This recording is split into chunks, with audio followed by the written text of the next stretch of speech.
Hello, and welcome to Couched in Color with Dr. Alfiee. I am your host, Dr. Alfiee, and I'm so excited to have you join me for the podcast. This is a show where we discuss all things mental health for racially diverse populations, so we try to be as inclusive as possible. And it's also a show where we think about and center the needs of teens, children, young adults, families, and communities. So we are so excited to have you here. And I'm going to open the show up by saying something that I always say. This is a show where we spread love and light, and we hope that it is always informed by culturally relevant science. Welcome. It is so wonderful to have my special guest here. One of the things that we like to talk about on the podcast is themes, right? Okay. So we want to continue to have these themes. And one of the themes that strikes me as really important and as central to positive mental health, that's the theme of love. Yes. And so I love that you are here today. I am grateful for our friendship, our sisterhood over all these years. And what I want to do is not leave anybody out, but so I want to introduce you. And before I introduce you, I want to think a little bit about what is the relationship between love and mental health, because our podcast is about mental health, particularly for communities of color. And our young people, right? We have a focus on our young people.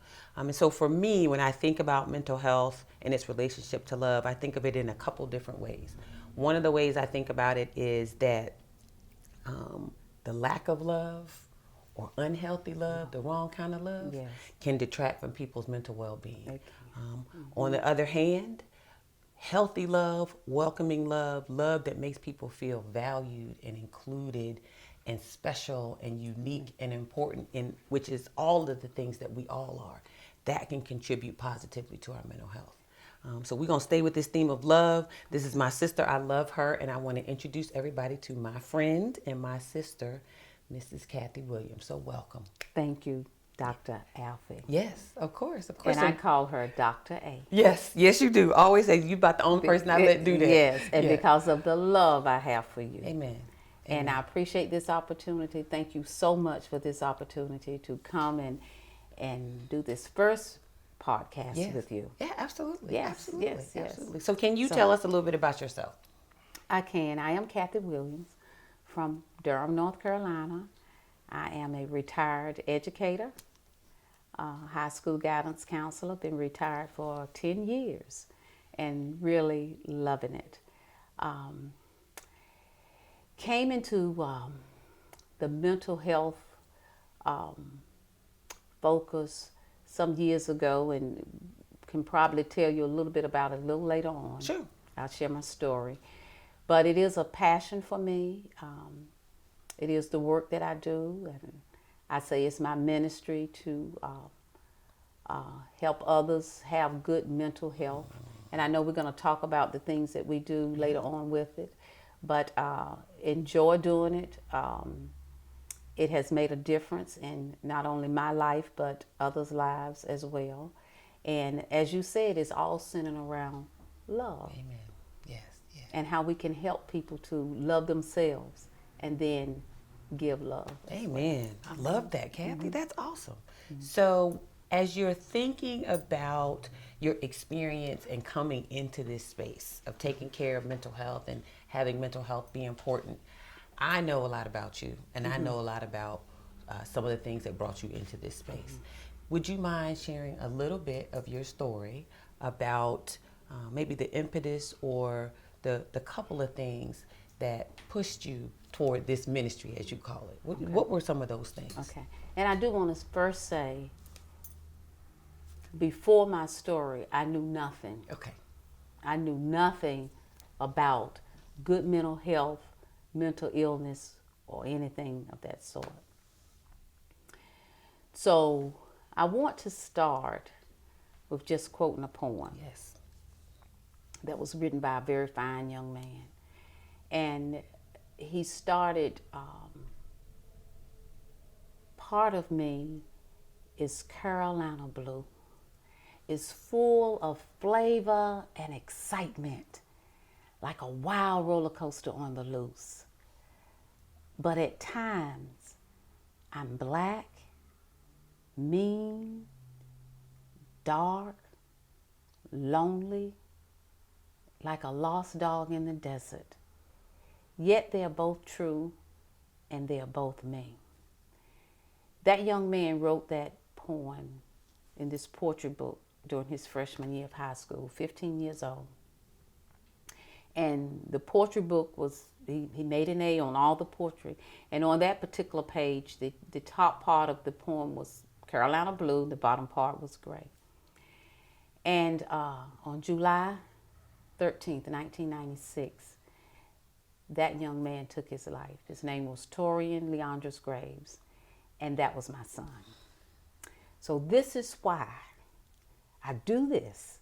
This is what made me know, so I've got to do something. And I actually prayed to God, you know, this didn't just happen.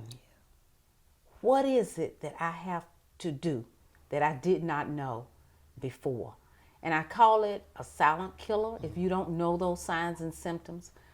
So first thing I did was try to educate myself. I remember going on the internet trying to find out, you know, suicide or mental, you know, what happened. And first thing came up was depression and those signs and symptoms. Still, I wasn't getting what I thought I needed, but I knew that it was something that I had to do. And I knew that I did not want this to happen to anybody else unknowingly and not reaching out to get help.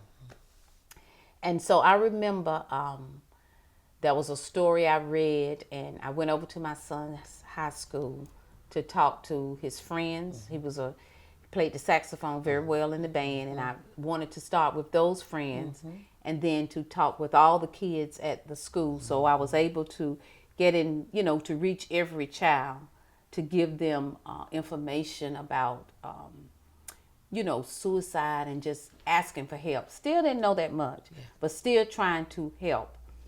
And I remember the school system I was working in offered suicide intervention training. SIT training. And I was a teacher at that time. And they offered it to the counselors and mental health specialists and all in the school system. And there was a counselor in my school who was part-time who said she didn't want to go. I didn't know why. The next thing that came out of my mouth was, I want to go. Right.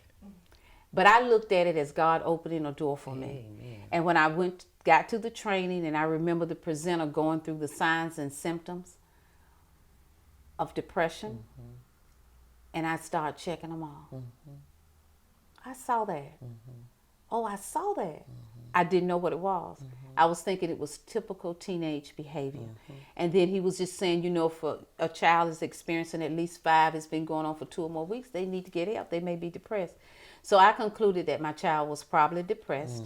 I did not know it because I hadn't ever been made aware of what the signs and symptoms were. And as when we were coming up, I remember, you know, though we saw those behaviors, but it didn't necessarily mean that a person was depressed because we didn't know about that. And so that was when I started. And that was in 96, 97. And been going ever since with trying to reach others to help them to know what I did not know and to help save lives of our young people who are maybe hurting or may not feel loved. You know, you can be loved but not feel loved sometimes. Because I know Torian was loved, but it could have been times going through depression that he may not have felt like he was loved. But, you know, if we had known what was happening and all and gotten him some help, you know. So this is why I do what I do to help others become more aware and of depression, that it is an illness or any mental illness, and that it can be treated. Amen. And a person will feel loved and feel like they belong and, you know, feel all the positive feelings that we have. Kathy, you are such an angel. Thank you so much for sharing that story. Thank you, Dr. A. And I appreciate the opportunity to be able to share and help others. Thank you. So before we bring in our other esteemed guests, as you're describing the story and as you're describing your response to it, you've heard me say this before because of the work that we're going to talk about shortly when we're all together, that you were able, or that you had something within you to take an awful situation. Right? It was tough. I can't even Yes. imagine. I cannot even imagine. Right. And turn something. You know someone that's very dear to me. He recently passed away in August, Dr. Carl Bell. Oh, yeah. He did. So sorry that he's gone, but he's always with me. And when I shared your story with him years ago, he said, "Oh, okay. So what they did, that family did, what this woman did, was she took a situation where somebody might have fallen into helplessness." Right? I can't do anything. I can't believe this happened to me. And he says that what you did was you turned it into helpfulness for other people. Yes. Right? So you That's took it. the less out and you added the fullness in. That's it. I Yes. like that. Yes. Yes. Yes. And so I really appreciate you sharing that with us. And we're going to shift a little bit. We're going to stay with this same theme. We're going to stay with your story and the work that you do. And we're going to bring in our other esteemed guest, Miss Kathy Springfield-Cobb. All right. All right. All right. So welcome, Kathy Springfield-Cobb. Thank you, Dr. A. Thank for you so much. inviting me. Of course, of Thank course, you. of course.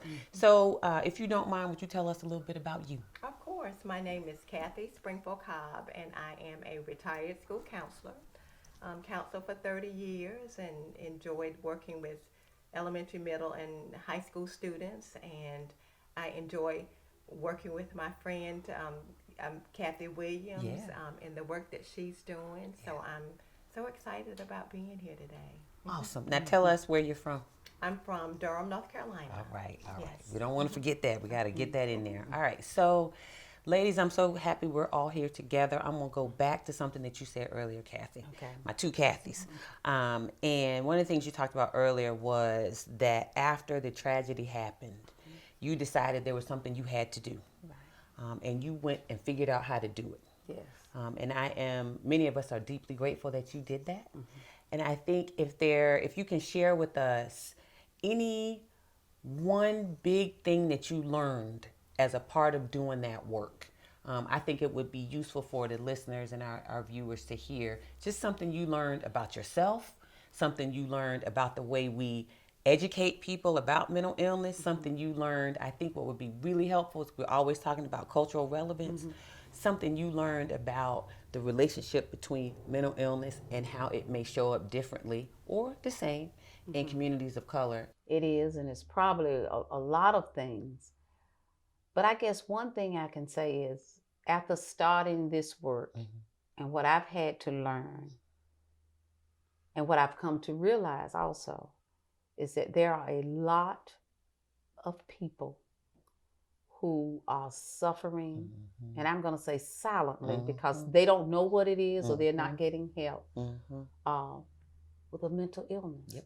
And it's almost like once we start talking about it, it's like, they're like me. Oh, yes. Or that's happening to my child, or that's happening in my family with someone. How do I reach them to get help? Because I'm seeing this and I didn't really know what it was, but now I know what it is because you have come to share what you know with us. So there are a lot, it's a lot of people who are really suffering silently with some type of mental illness. Yes, and it really makes me think of one of the times there was one church we went to. You remember this? It was Women's Day. There were a lot of women. You remember this? My children were very small. I think my kids were like 5 and 3, and I had them there. And one thing that I really remember, you talk about love, and you talk about sort of like belonging and welcoming. I feel like it was very cultural because we did the event in the church. When we came in, they had breakfast. And they fed my children. They said, "Do these babies need to eat?" And I was like, "Well," and I was like, "No, put these babies in and let them eat." Right. And they gave them coloring books and stuff and let them play. And they just welcomed the children, And I think so often as professional women, you all are retired. Someday I will get there. Praise God. I'm waiting for it. And we're not encouraged as women. You talk about mental health to be mothers and professionals at the same time. But that was a situation where those women were very open and welcoming. Oh yeah, we'll help you take care of these babies. But the other thing that stands out to me that goes back to what you said earlier, well, one other thing is that we had all ages, right? So we had the adult women, we had the young women, and we had like babies, like the little kids. We sure did. Which was important for modeling that it's okay. In fact, it is critical that you talk about your mental health and emotional well-being, right? And that was a long time ago that we did. That's about 10 years ago. So the real thing that really stands out to me is I can recall, as you shared your story, like you just shared with us, different women around the room would share their stories of how they came to recognize there was something wrong. Do you remember the young lady and her mom? And that, do you remember that story? I do. Can you tell us a little bit about that story? This was when the mom came in, and I think it was the second session where the mom stayed. Okay. The very first session, and she knew what we were doing. We were talking about identifying depression and suicide prevention. But mom came, and the first time she came, she said, well, I'm here because I'm the best coffee maker. And I'm going to make the coffee, and I'm going to go back home. And she made the coffee, and she went back home. But during the time of the presentation, the daughter said, my mom needs to be here. It's making chills go through my body out. She said, my mom is experiencing every one of those symptoms. She said, my mom needs to be here. Okay. The next time we did it, the same group of women, mom was there. And mom at that time admitted to her daughter in that session, I am depressed.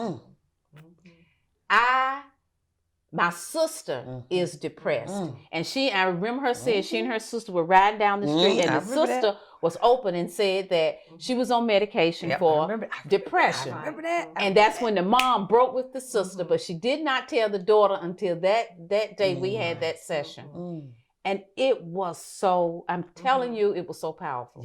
And I remember one girl breaking down on her knees. And everybody opened up then to say, this has happened to me, and I know I can get help. But it took mom a long time to get help. I think mom did not get help until after the sister told her that she was getting help for depression and she was feeling much better during her treatment. And so mom said, okay, this, and I don't know if it's something that was genetic or we don't know, but I see them sometimes, and I always ask, how is mom? And she said, oh, mom is doing great. Oh my God. But she always says, I really do appreciate, because that's the time that she even realized what mom was experiencing. She saw it, but she didn't know what it was. That's what I'm saying. She did not know what it was. And then, so when she went back to tell mom still denied it. And that's another thing we try to do is remove that. And I'm sure we're going to talk about that later. But that was what happened that day. Absolutely. And she's doing fine. Thank you so much for that. So Kathy Springfield-Cobb, you look like you were itching to jump in. What did you want to add? Well, I was just going to add, when you were sharing that story, it's the stigma. Yes. Right. That's what I was going to say. That, you're having a mental illness. And we talk about that so much. It's, before people would say it just won't happen to us. It doesn't happen in our family. They don't want to talk about it. And, trying to break the stigma of that, having a mental illness is something that is really bad or awful and that there is no hope. But, we talk about it all the time, that it's just like any other illness. I mean, if someone has diabetes, if they have cancer, if they have heart disease, we don't look at it, and say, this is something negative. But when we talk about mental health, people are like, hands off. I don't want to talk about it. It's not happening to me. So that's one of the ahas that we have discovered is that a lot of people are feeling that way, but through our conversations with people, breaking that thought, that it's something negative is what we really, really want to continue to do. So in your view, in your experience, and the work that you all do together, and I'm going to ask you in a second to share a little bit with our audience about how you do the work. What is it that you do? Because we keep talking about the thing that you do together, but you haven't told us the thing. So we want people to know the thing. And I know, but I want everybody else to know because it's so powerful.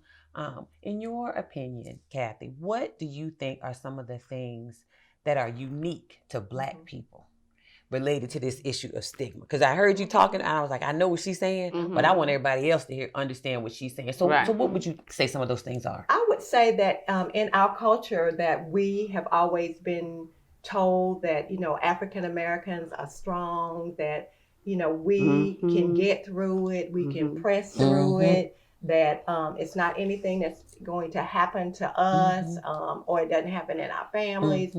So that's one of the things that, we just keep hearing over and over and over again. But we know the reality of that. That is not the fact. It might be their truth, but it's not the fact. So we want to, that's right. So we want to dispel that myth right now that, and we want to remind people mental illness does not discriminate. It does not. It impacts everybody. Everybody. And what's important, that's right. And what's important to me is for people to understand that maybe it looks a little different. Yes.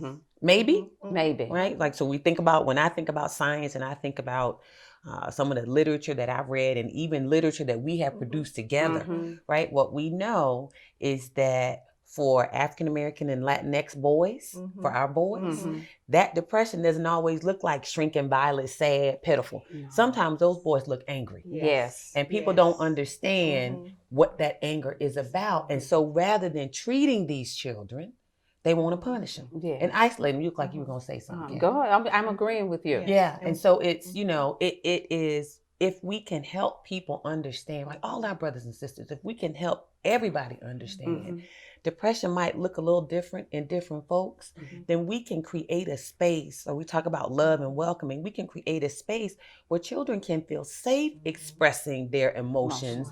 So that because they don't have to fear that people are going to misinterpret them and punish them. Right. And we saw a lot of that because we retired from the school system. That's right. That's right. And so we saw a lot of that. A lot of African American males being placed in what we would call exceptional children's programs because they were classified as behavioral issues, having behavioral issues. Yes. But that was, that wasn't what it was. Right. I mean, you've got, young men that are depressed and, dealing with a lot of emotional issues, but none of those were addressed. It was, let's put the label on them and move them on. That's right. That physical label. Yes. Right. Yes. So do you all have, and you just made me think, do you have any thoughts about, having raised male children, about what is it that prevents our young men, African-American boys, from feeling that it's okay to express sadness and be the shrinking violet and cry? What do y'all think? I'm just curious.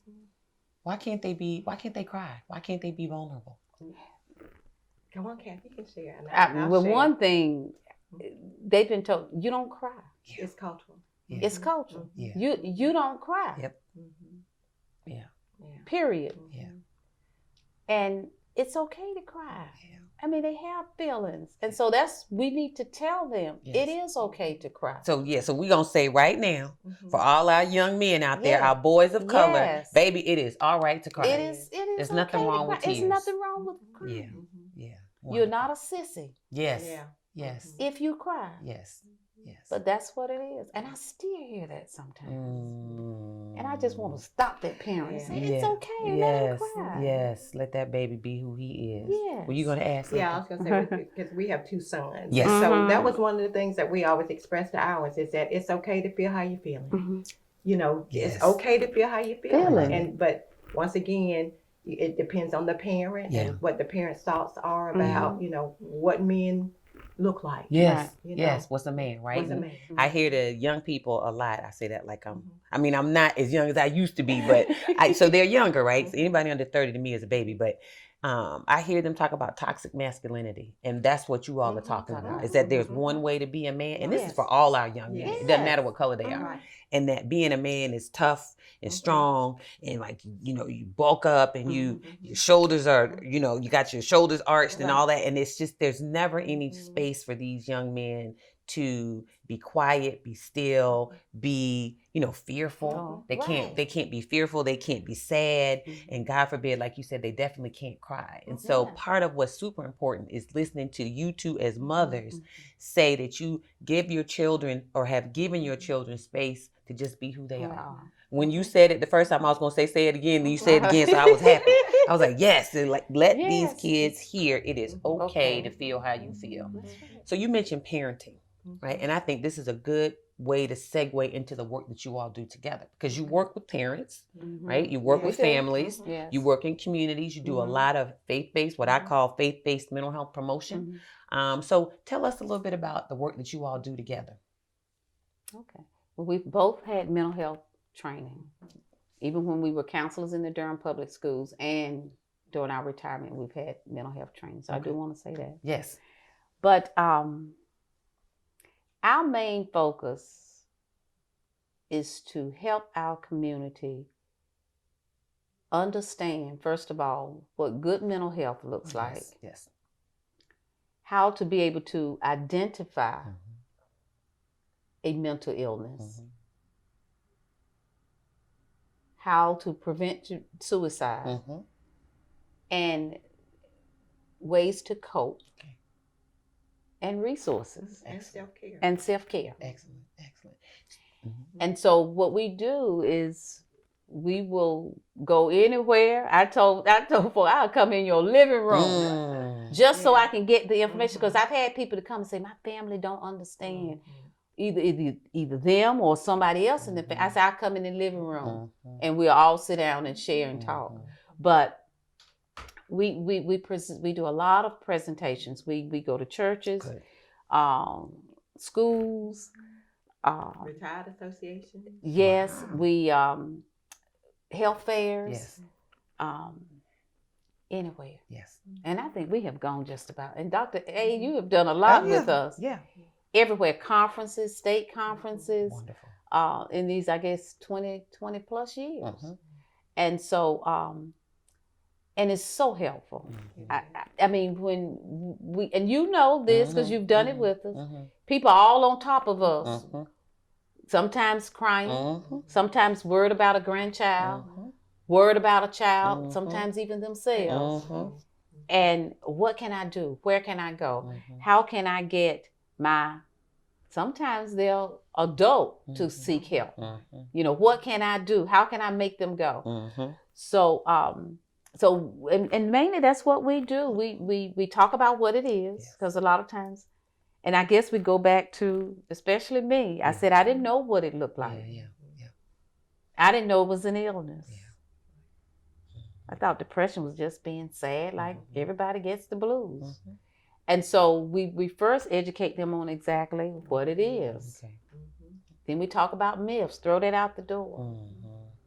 And then we talk about the signs and symptoms and what those signs and symptoms look like and how they are, because you just can't have one. Right. I mean, I might be experiencing one right now. Right. But it doesn't mean I'm depressed. Right. So we talk about how, at least 5 symptoms lasting 2 or more weeks. Seek some help. So we talk about that, and then we talk about self-care. Things to say, things not to say. Yeah, depressed. And people are like, oh, I didn't know, that's not a healthy thing to say. So we're like, Yeah. And For example? Just get yourself together. Yes. What do you have to be depressed about? Yes. There are people that are worse off than you. Yes. These are things that Thank you. And and especially older adults, they would say, oh, I've said that to somebody. And ministers have said it to us too. They should have. I didn't realize that was something I wasn't supposed to say. So, so knowledge is power. Yeah. So, Kathy Springfield-Cobb, you all have talked about what you do, that you share signs and symptoms of depressive illness with people so they can understand what to look for. You tell them about how long they need to be paying attention to these signs and symptoms, and if they see them over a period of time, they need to be thoughtful about it. Right. One of the things we're going to do is on our website, we're going to add the list of signs and symptoms. That's We want to good. make sure people understand what these things look like. So Kathy Springfield-Cobb, when you all do this work, is there anything unique or special that you do as a part of the sessions that you share with people to help lift their spirits? Well, at the end, we sing this song, and the song is called Lean on Me. And the whole premise of the song is that you're not out there alone. There is someone that you can lean on. There's someone that you can feel like is supporting you, your brother, your sister, whoever it is, that, you're not out, you're not in this alone. Mhm. So we sing the song at the end, okay. and we ask the participants to Mhm. participate with us, Okay. and they love it. I They mean, do. it is like they're like it's because you're listening to the words which says, you know, Mhm. I'm here for you. Mhm. You know, you can lean on On me. me. Uh-oh. So that Mhm. sound like I heard somebody is a singer. I heard Kathy somebody is a singer in Kathy here, is. in this room, in this little room. Kathy Somebody's a is. singer. Yes. So I understand, because I've done it, Mhm. that there are emotions that go with it. Yes. So is there any little snippet of that you can show us and sing for us right now? Sure. All right, you sing as much as you want. Okay. Go right ahead. The floor is yours. This is the two Kathys, ladies and gentlemen. She's the singer. Okay. I'm the dancer. Okay. All right. You want us to stand up and do it? Or, I don't know if he can get you okay. standing. Well, let's do it right here. Okay. Okay. And we can do shoulder to shoulder. Okay. There you go. All right. Okay. Some lean on me. Okay. Sorry. Let's start over. Lean on me when you're not strong, And I'll be your friend. I'll help you carry on, for it won't be long Till I'm gonna need somebody to lean on. You just call on That's when you do your own sister, thing. when you need a hand. We all need somebody to lean on. I just might have a problem that you'll understand. We all need somebody to lean on. Beautiful. Thank you. Thank you. But they do love it. Yes, And yes. it really has a powerful meaning. Yes. Yes. And it says, I'm here for you. Oh, I need somebody to lean on. that's so Yeah. beautiful. And sometimes that's all it takes is for Yes. somebody to listen. Yes. And sometimes that's all they want. You don't have to say anything back. Just Yeah. listen Yeah. And be Oh, there. oh, that's and be wonderful. there. Be a voice Yes. for them. Yes. Yes. It has been, we're not quite finished, but it has been such a pleasure to have the two of you here. Both of you, you know, I love both of y'all deeply. And We love just you too. thank you so much. You I know receive that it. now. I You receive know it. Oh, it. yes, I do. I do. And it just speaks to the importance of somebody stepping up and saying, I can do something, right? The importance of somebody stepping out on faith and saying, we'll go wherever you need us to be. And that we care. Yes. Right. And that's the message. That's what I always feel when we go do this work together. When I send you good vibes from afar, because I know that you all are going around and doing this. Sometimes people don't even compensate you all to do this. And you do it anyway. That's right. And so that's important. And one of the things that's very important to me is that we have the space to continue to do this work together. Because you and I have been doing this for about 10, 12 years. You and I for about 7 or 8. And so I'm just really deeply grateful to the two of you for being here today, for sharing your story, for sharing the teachings and learnings with us that you gleaned from all the work that you've done together. And I think as we close, what I'd really be interested in hearing from you, each of you, is if there is one thing that you feel like you want everybody to know, just in general, right? About mental health, about communities of color and mental health, or something that you've learned from the work that you've been doing together all these years. What's one thing you want us to know and walk away with?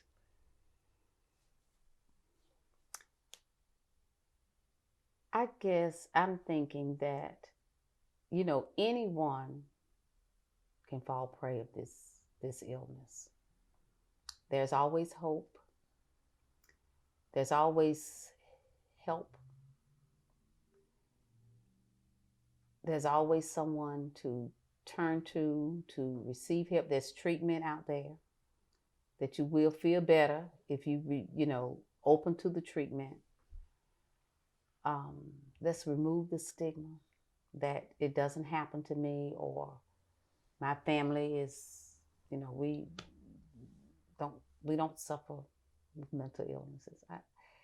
And so I guess that's one thing I would say is that it could happen to anybody. And I always say it could come to anybody's door. Yeah. So be open and ready to receive whatever somebody will give you to help you. And not just not receive it. All right. Kathy Springfield-Cobb, thank you so Yeah, much. I would say the same. It's just, being open and talking to someone about what you're feeling and not holding it in and knowing that there are people here that are willing to help and just don't suffer in silence. That is the key. Don't suffer alone. Thank you. Don't suffer in silence, and there's help out there. It is. Know where to go get the help. Okay. So as we close, I always like you all, like you close but lean on me and Right. bring everybody up. We've done it so many times. My kids love it. And every time I say Miss Kathy, they say, yeah, lean on me. I'm like, yeah. So there are these cards that one of my girlfriends, Ada, I'm going to give a shout out to Ada, turned me on to called affirmators. I got them online. And affirmators, the little description down here says 50 affirmation cards to help you help yourself without the self-helpiness. I'm okay with self-helpiness personally. Yes, But so what I'm gonna do is as we close, just as a way to encourage people, which you all always do, I'm gonna ask you all, I don't know how to shuffle. We're gonna mix them up a little bit. I'm gonna ask you to pick a card and then I want you to read it. And then maybe if you can reflect on it just a little bit. Okay, so I'm terrible at shuffling. Go ahead, Kathy. You go, since you picking, you go first. You go ahead and read it to us. Yeah. Sanctuary. Good for you. It seems you've earned some time away from the chaos of life. It could be as small as a bubble bath or as big as a trip. Or maybe it's a small trip to a big bubble bath or a normal sized trip to a tiny bubble bath. Or maybe you tripped and fell in someone's bath. Whatever it is, it's waiting for you with open arms. Just pick your favorite sanctuary and unplug for a bit, especially if a bath is involved. You have any thoughts on that? Self-care. Yes. That's what popped into my head. Okay. Find a place where you can just take care of yourself. Amen. I love it. And it can be as small as a bubble bath. I love it. Thank you. Thank you. All right, Kathy. Let's see what I have here. Positive thinking. In the garden of my mind, I water the good thoughts and weed out the bad ones. I throw in forgiveness and empathy seeds by the handful if I want. And I take a lawnmower to that jealousy and resentment patch. I'm a pretty badass mind gardener. How about that? I love it. Oh, good. I love it. And you know what? I do try to do that. Yeah. And I know in our yoga class, before we close out, we close out here. Yeah. And we said, just let our thoughts be positive. And when you have positive thoughts, it just feels so good. And I do say, throw out the jealousy. Even if you throw it out. It's not coming here. And forgiveness, it's not for the other person. It's for us. Amen. Because when we forgive, we feel better. It doesn't matter whether they accept it or not. Yes. As long as we forgive. And I have to do that daily. I do. And I try to think positive about everything. Yes. And if I can say this, Kathy and I always say, no matter what happens, God is in it. And that's our positive thinking. I don't care what it is. We ought to be able to see God in it. And that's what turns that positive, what that negative thinking into positive. Amen. Amen. So thank you, ladies, so That's much. the way I Thank see you. it. Thank you. Thank you, Dr. So Peggy. as we close out, I just want to, those. as I've said many times, thank you both so much for the education you provided for us. Thank you for the work that you do and continue to do. We are attached. Y'all can't get rid of me. No, Right? no, And you you can't get always rid of gonna be us. with me. Yes, yes. And I want to say to our audience something that I always share with them, which is that I hope that each and every person can calmly and boldly share their light with everyone they encounter, knowing the goodness of the universe in every moment. Yes. Right? And as we close, the one thing I will also say, which is the same thing that I open with, is that I'm always wishing everybody lots of love, lots of light. Mm-hmm. And as you have given us wisdom today, that their love and light is always supported, bolstered, and informed by good, culturally relevant science. So thank you, ladies. Thank you. Thank you. It's a pleasure being here. Yes. All right. Thank you so much for joining us for this episode of Couched in Color with Dr. Alfiee, the show where we talk about mental health for diverse populations with a focus on teens, children, youth, young adults, families, and communities. We hope that you will continue to follow us. We look forward to having you join us for the next episode. And I want to share with you that you can reach out to us on our website, www.dralfiee.com. And you can also follow me, please do, on Twitter and Instagram at the handle Dr. Alfiee, DrAlfiee. Thanks so much.